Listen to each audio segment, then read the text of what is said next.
What's up, y'all? It's your financial best friend, and I'm back teaching you how to be that girl financially. And now, before I get started in today's video, can we just talk about my hair?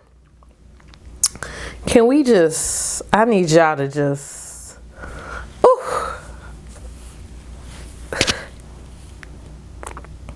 So if you notice, I'm looking down, and it's because I have a screen down here where I can see myself. And like I didn't have to take this video like 10 times because I just cannot believe how good I look. But I'm gonna put y'all on to where I got my wig from, okay? So I'm gonna put the information. See, look, I can't stop looking at myself. I'm gonna put the description. Now I'm gonna put the description. See, like I can't even talk, girl. I look so goddamn good. Shit. Okay, I'm gonna put all the info from where I got my wig from in the description box below. Okay. Anyways, now that I'm done feeling myself, hey, how you doing? Okay, let me stop playing. Let me stop looking at myself. So today I'm going to talk about 5 things that make up your credit score. But before I get started, ooh, and I'm feeling myself. Oh, y'all going to get this intro. You going to get the, it's your financial best friend. It's your financial best friend. Trying to fix your credit. Girl, tune into these lessons.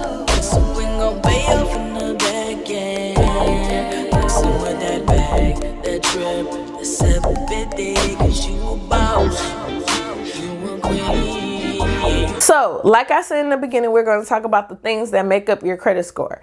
So, the first thing we're going to talk about that makes up your credit score is on-time payments. Now, everything that I say is in order from the most important to the least important.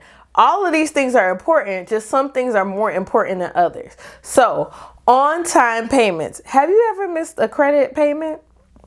You ever missed a payment on your credit card? And so what happened to your score afterwards? Baby, that thing went down, down, baby. Oh, seeing the rainbow. Your credit score probably tanked like 50, 60, 70 points. Some people do not be playing. Miss a payment if you want to when you won't have no credit. Anyways, so your on-time payment makes up at least 35% of your score. It makes up the bulk of your score. The majority of your points on your credit score is based on-time payments.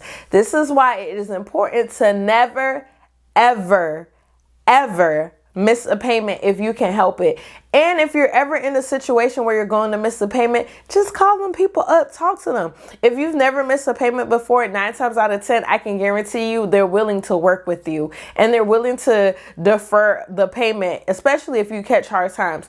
COVID kind of made everybody kind of open their eyes to the fact that life happens and things do happen that are sometimes out of our control. So credit companies are a little bit more willing to work with you. Now, on-time payment makes up at least 192 points of your credit score. So if you miss a payment,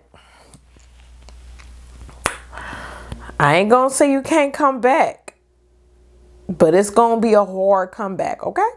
Okay. The second thing that makes up your credit score is use of available credit. Now, this is fancy. This is just a fancy way of saying your credit limit. How much of the money on your credit limit is available for you to use at any given time? Now, I'm going to teach y'all how to finesse the system a little bit and, get away with using more than what you should use. But for now, let's keep it simple, okay? So let's say you have a credit limit of $10,000. You aren't supposed to actually use the $10,000. Now, I know why they give me $10,000 if I can't use it. Chill out. I'm about to tell you why. They gave you $10,000 because they want to make sure that you can control yourself as an adult and not go overboard. That's really what they're doing. They're testing you to see if you can be grown. You say you're grown, we want to see if you're grown. So just because they give you $10,000 on a credit card, that doesn't mean you should actually go out and use $10,000. Use of available credit basically just measures your ability to control yourself as a grown adult. Your ability to say, hey, I know I can't afford to pay these people $10,000 back, so I'm not going to use a $10,000. I'm only going to use $1,000. Now, I know you're thinking, how do I know how much of my credit I'm allowed to use? A good thing to remember is you never want to use more than 10% of your credit limit. So if your limit is $10,000, you just take 10% of $10,000, which is $1,000. So basically, you never want to leave a balance of $1,000. So if you're one of those people and you have $10,000 laying around and you also have a credit card that allows you to use or purchase anything up to $10,000, you can use it. You just need to make sure you pay back at least $9,000 of those dollars back. The third thing that makes up your credit score is length of credit history. The reason why this is important is this just basically shows how long you've been building your credit. This is why sometimes when you go and you dispute those items on your credit report that are derogatory, like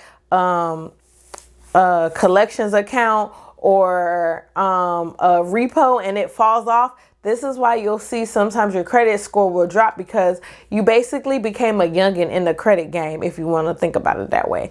Length of credit history makes up 15% of your score, which balances out to about 82 points of your credit score. So it's not that much. It's not like use of available credit and on-time payments, but it still matters. For length of credit history, there's really nothing you can do about it. You can't age your credit report. The only thing I will suggest is parents, if you have kids, adding them as an authorized user will help them build a longer credit history, which and then gives them a better credit age, which in turn gives them a better credit score at a younger age.